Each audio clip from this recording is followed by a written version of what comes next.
when you have to tell so many lies, when you have to bus in people, it tells me you probably don't have a lot of indigenous support in that town. And that tells me that probably these polls are reflecting kind of disaffection with people who are bearing the brunt of price rises. But Trump just lies all the time. And we have to be very careful because of the code of our profession, and it's a good code, where the candidate speaks and you report it. But when you've got a candidate who lies all the time, I mean, it raises a question that CNN is going to face with this coming debate, which is you're going to have this unprecedented event. You're going to have a president of the United States on a stage with a convicted criminal. I worry about the security implications of that. I mean, are you going to do some kind of special pat-down to make sure he hasn't brought some kind of weapon with him that might harm the president? He's a convicted criminal on the stage with the president, and he lies all the time. You really are a funny guy!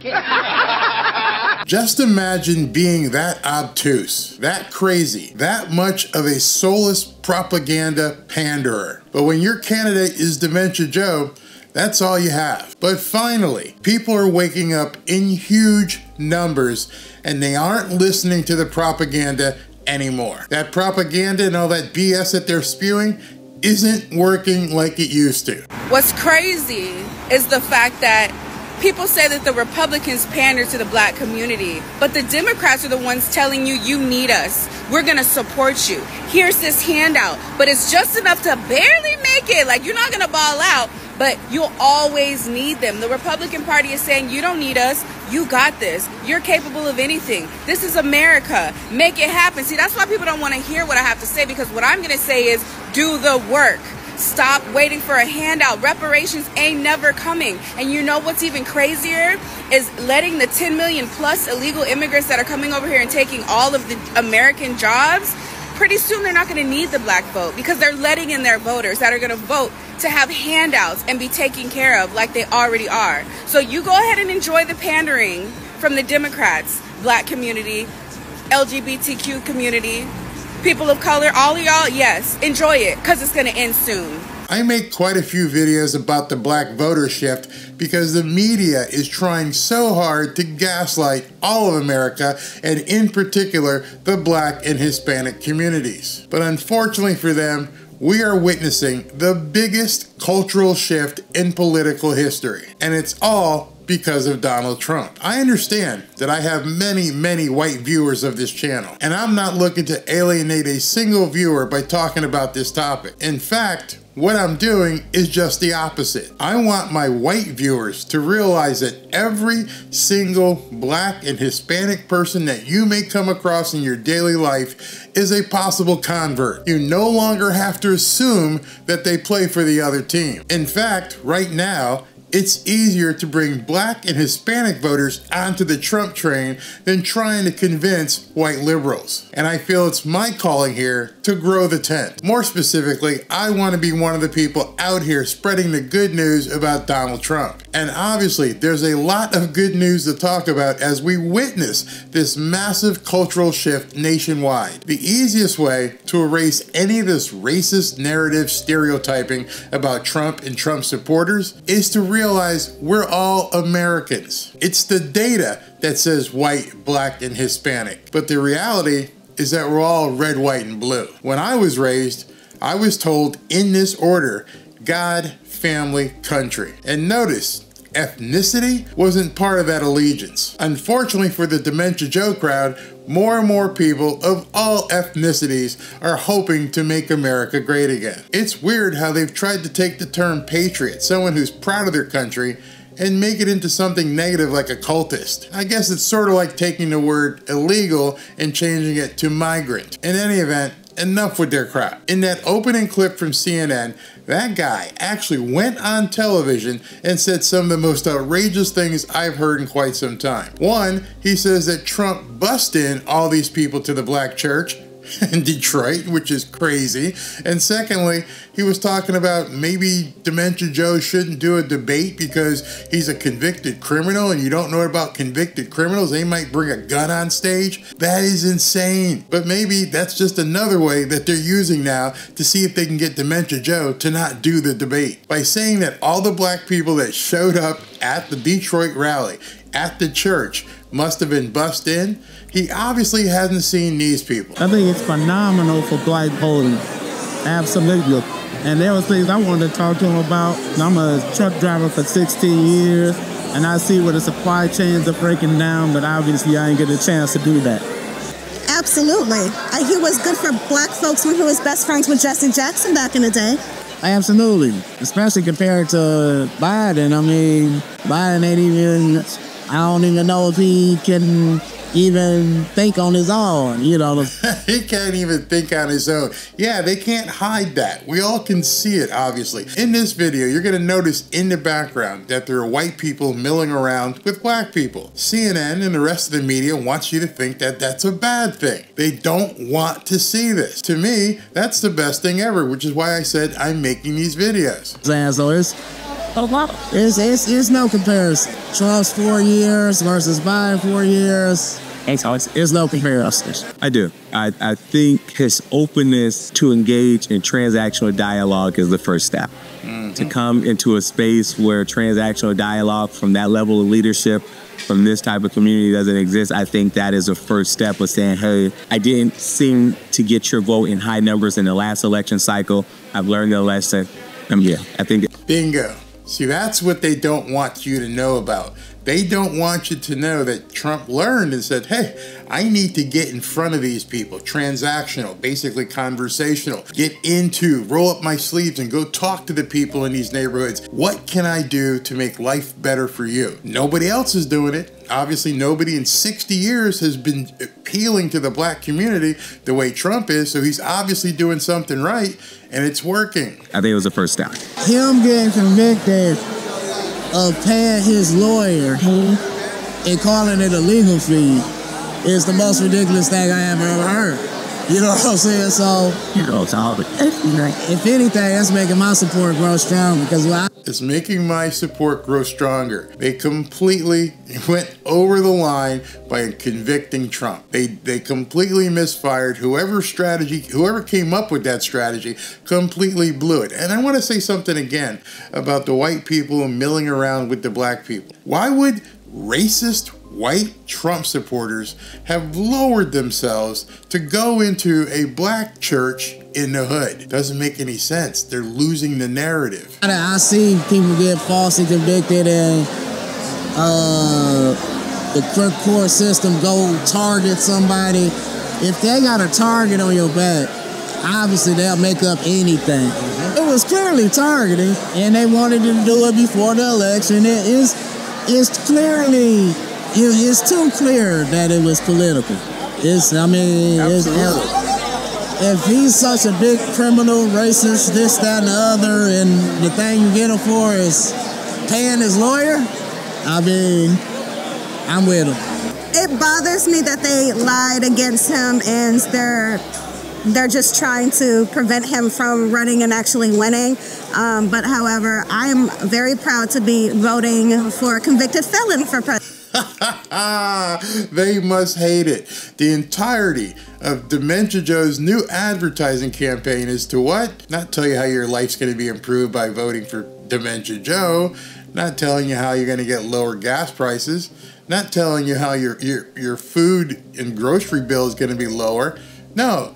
Their entire $50 million campaign that they launched today was about Donald Trump being a convicted felon. They must have the most ignorant people advising that entire campaign. It makes absolutely no sense. It doesn't matter. People don't care. President. They're doing to him what they've been doing to us for 400 years, man. You know what I'm saying? That's why I really like him. He don't have to do this. He does not have to. He's a billionaire. He can go to the beach. And no one would fault him, you know what I'm saying? But he's real and he's strong and he's the only one who can help. You know, there's others he can help us that don't have the notoriety and don't have the fame. He's taking care of business and he's already done it once. I want to see it again. I think this is great. There's a scripture in the Bible that says there's a benefit of persecution. And as a black man, and fortunately enough, I have not been caught up in the criminal system, but I have so many people that I can immediately touch, cousins. Did Dementia Joe's people not realize that? Did they not realize that they're going to touch a lot of people who've gone through the same thing? You've spent your entire career wanting to put black people in jail, And now all of a sudden, you're making fun of a guy that you just convicted on 34 BS counts. And you don't expect the people that you've put in jail for decades to realize, he's like me. You just put some stuff together. You just put a case on me. It didn't exist. I know so-and-so who that happened to. They can relate. Dementia Joe's team completely blew it. Uncles that are a part of that system, and their process to ascend beyond that is ridiculous. They've been out of jail for 15, 20 years. Some can't even get gun, and that's what their original charge wasn't even gun related. So I think that because he had these charges, and because now our white brothers and sisters are saying a corrupt prosecutor, our white brothers and sisters. That's what I told you earlier. That's what's going on here. People are starting to come together. The liberals and the media can't stand that. So of course they're going to denigrate this church. Of course they're going to drag the pastor. Of course they're just going to attack any way they can possibly do so, because they can't accept what's really happening in front of their eyes. Obviously we know that because they can't accept what they see Dementia Joe doing. So no way they can accept that, hey man, there's white and black people in the hood in a church talking about Donald Trump. Oh my God, it must be fake. Jury not really going focused, a judge that's biased. Now they're seeing what we've been talking about in the hood for 15 years. Now they probably like, yeah, let's dive deep into criminal justice reform, because really some of the policies that they are using and the language that they're using to go after him was really designed to go after black men. You think? Ooh, did you hear that? Did you hear what he just said? What they did to go after Trump was specifically designed to go after black men. They know this. And also, I want you to pay attention. I don't know if some of you have heard the word hood used so much as it's been used since and during Donald Trump's little rally, his roundtable at the church, the black church in the hood. That's not a denigrating term. The pastor used it.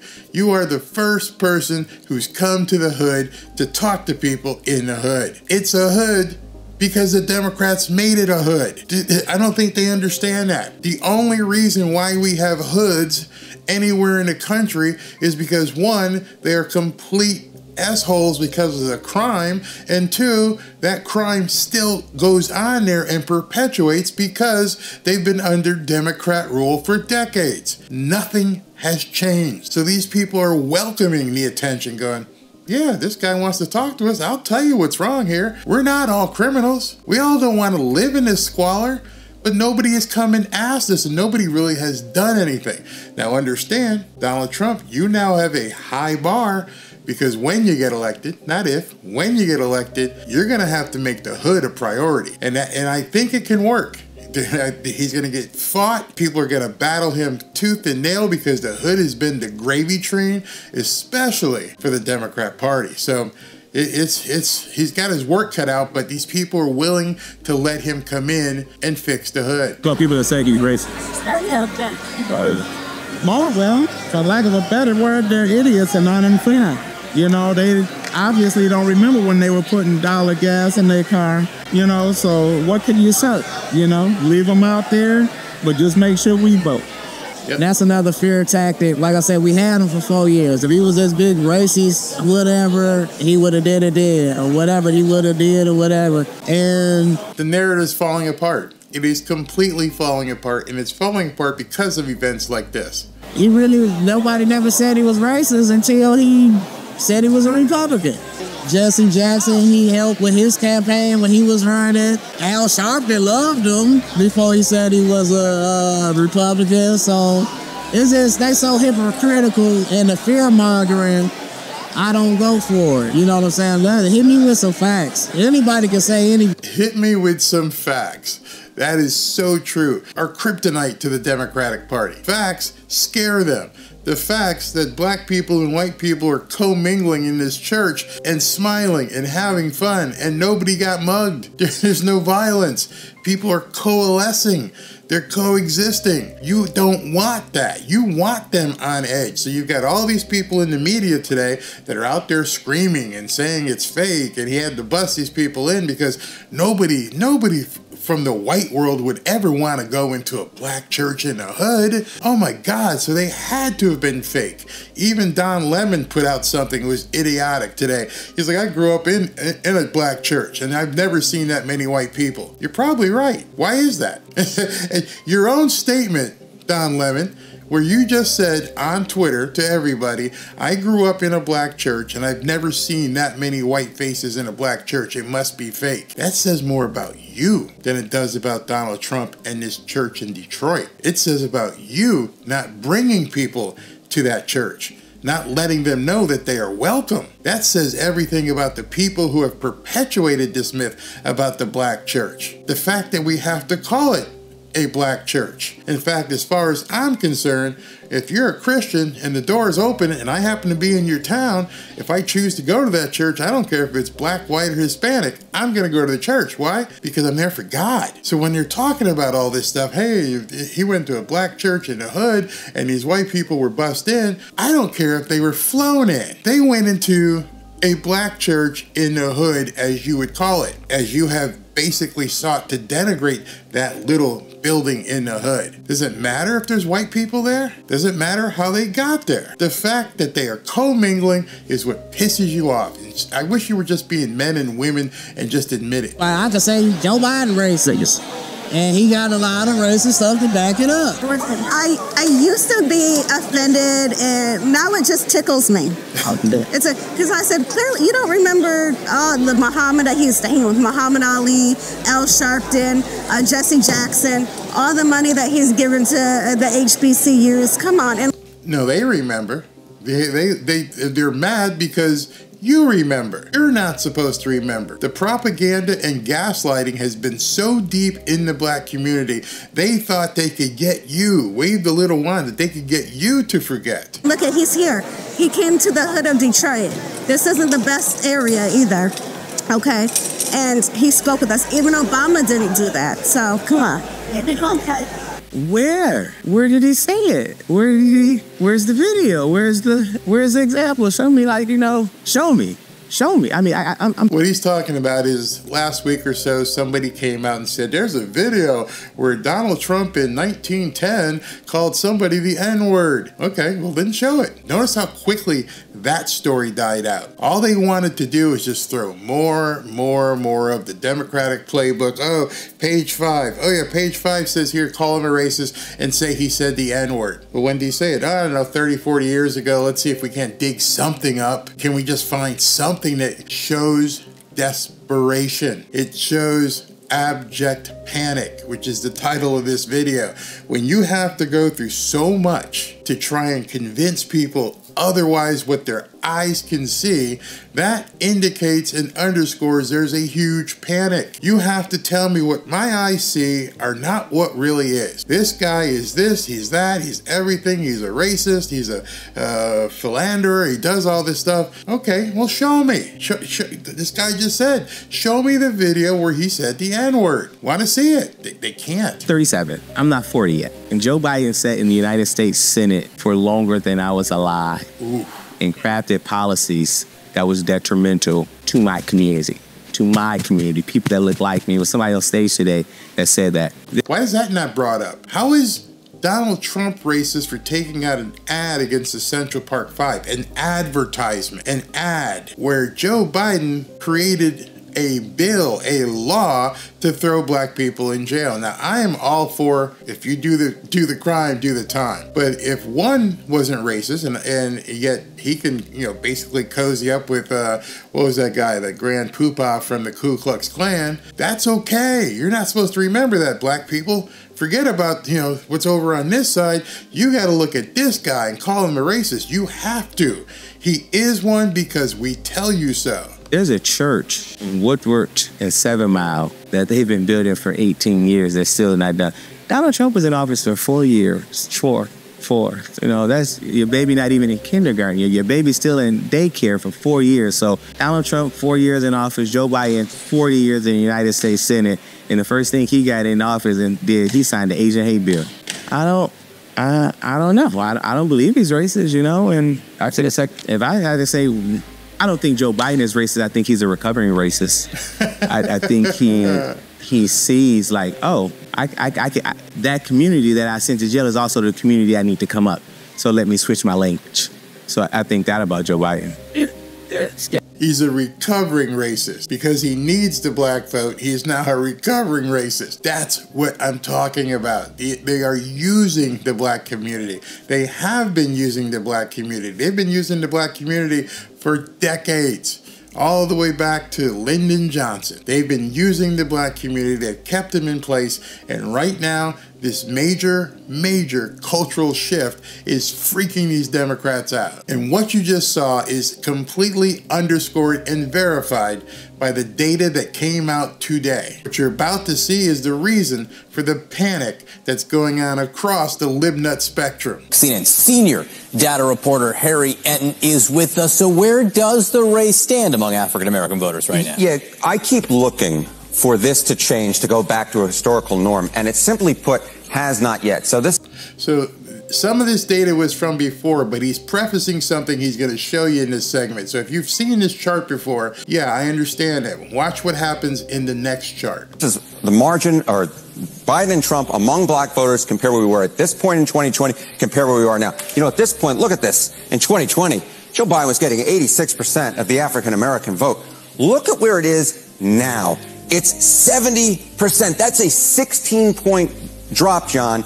And more than that, it's not just that Joe Biden is losing ground, it's that Donald Trump is gaining ground. You go from 7%, single digits at this point in 2020, to now 21%. And I don't think it's going to stop. I think it's going to continue to grow. And actually, I think those numbers are understated. I've been talking to a lot of people, and I think there's more black people turning to Donald Trump than these guys even can measure.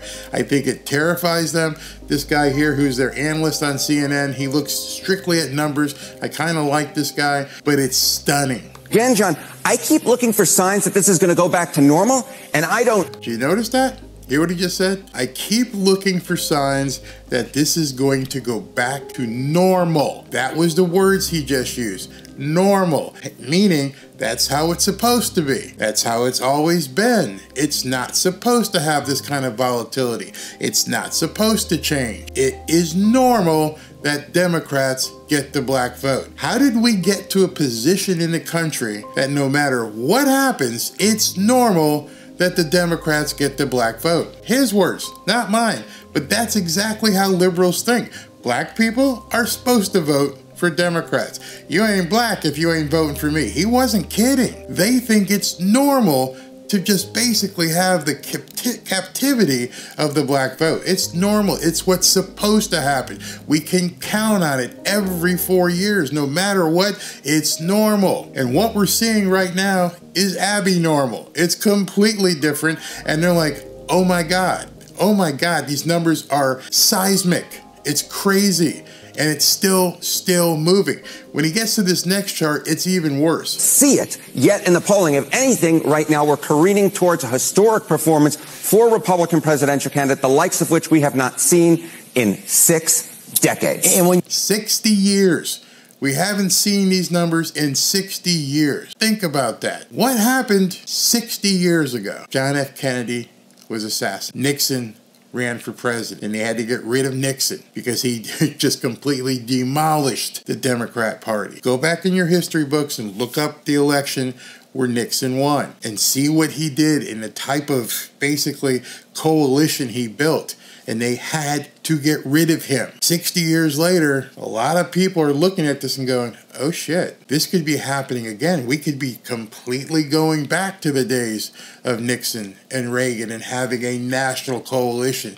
That normal black and Latino vote that we expected we'd always have. Oh shit, what's going on? I'll tell you what's going on. People are waking up because they're tired of being taken for granted. That's the Democrats' fault. They had that vote.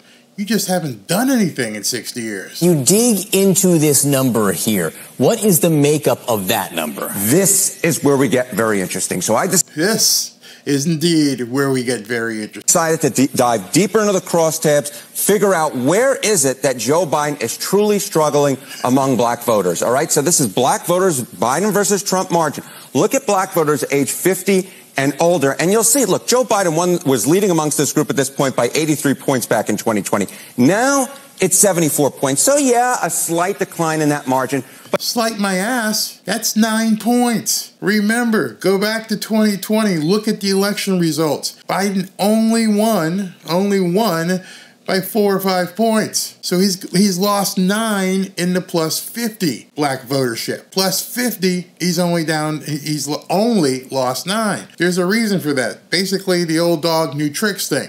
They've kept that age group captive. But look at what's happening in the younger demo. But nothing out of this world.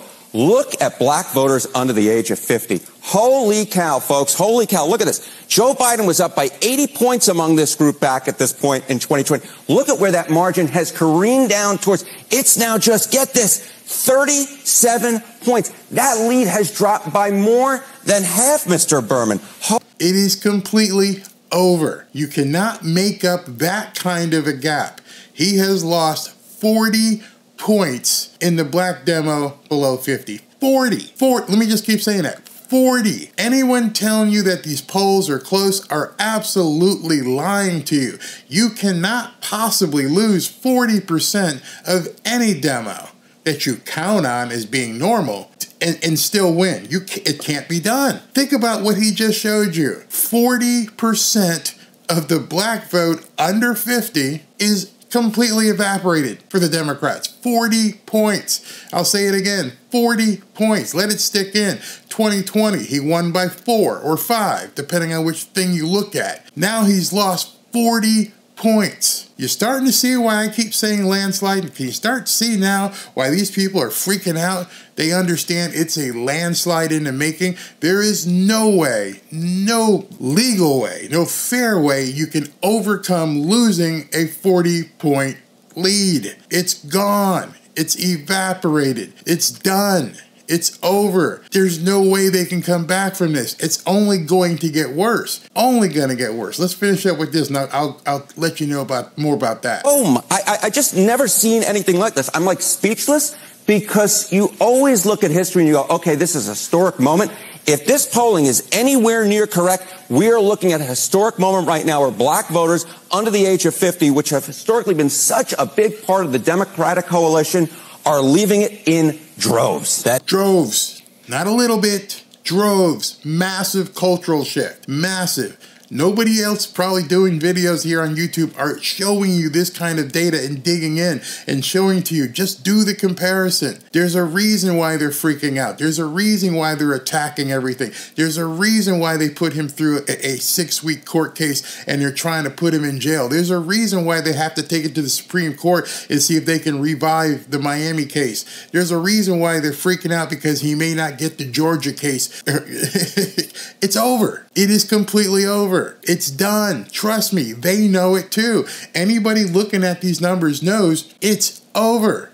You cannot put your finger in that hole in the dike, in the dam. You can't. It's over. Done. Everybody can see it. Anybody can see this. It is a huge drop over a 4-year period, at least right now. All right, what's the impact of third-party candidacies here? Robert Kennedy Jr. Yeah. Okay, so no one's taking this into account either. So what happens if, that other guy that no one's talking about, Robert F. Kennedy, gets on enough states? What happens with, the vote and the spread there? All right. So obviously we have third-party candidates this year with the 2 major party candidates being so disliked. All right, so this is black voters, Biden versus Trump in the battleground states. This was according to a poll last month from the New York Times, Siena College. Again, looks very similar to what we see nationally, right? Joe Biden at 63, a very poor position for a Democratic candidate. Donald Trump at 23%. If we add Robert F. Kennedy Jr. to this, look where Joe Biden drops to. Less than half the vote among black voters. Less than half the vote among black voters in the battleground state. Donald Trump drops as well to 14%, so not quite nearly as historic. But look at this. RFK with 11%. You basically have a legitimate sort of 3-way race here. Yeah, Joe Biden well ahead, but with less than 50% of the vote. John, I never thought I would see something like this among black voters. I never thought I would see something like this amongst black voters. Do you understand why this seismic shift that's happening here is so much got these people in panic. You can't make up this kind of ground. It's almost impossible.